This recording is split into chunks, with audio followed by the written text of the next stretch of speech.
దేవుని ఎవరో తెలుసుకోవాలనే కదా ఇంత రాద్ధాంతం అంతా. దేవుడు సమస్తం అందుకొరకే ఉజ్జీవాలు, అద్భుతాలు, స్వస్థతలు చేస్తూ దయ్యాలున్న వాళ్ళు ఇలాగొట్టి చనిపోయిన బతికిస్తూ ఉన్నారంట. ప్రభు అన్నాడు, అక్రమం చేయవారులారా వెళ్ళండి, మీరెవరో నాకు. ఎంత విషాదం. 1 సమూయేలు 3:1 సమూయేలు పరిచర్య చేస్తూ ఉన్నాడు. 1 సమూయేలు 3:7 రాస్తుంది, సమూయేలు ఇంకను యెహోవాను ఎరగకుండెను. He did not know who God was. God expects the relationship and to know him. ఆయన ఎవరో మనం ఏం చేయాలి? తెలుసుకోవాలి. చాలాసార్లు మాట బాధతో చెప్తున్నా, దేవుడు నీకు ఇచ్చే ఆశీర్వాదము దేవుడు ఒకేసారి సడన్గా ఇస్తే, నేను మాట చెప్తాను, ఈరోజు చాలామంది నేను ప్రార్థన చేసిన వాళ్ళు ఉన్నారు.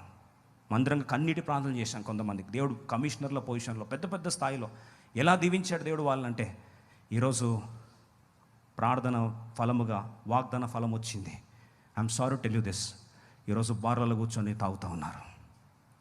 ఇదే టైంలో వాక్యంలో మందిరంలో కూర్చోాల్సిన వారు ప్రార్థన చేస్తే ఉద్యోగ భిక్ష దేవుడు ఇస్తే, ఈరోజు ఇంట్లో కూర్చొని నిద్రపోతున్న వాళ్ళు ఉన్నారు. టీవీ చూస్తూ వార్తలు కాలక్షేపం చేస్తూ ఉన్నారు. What is that blessing when you are going away from God? Is it a blessing?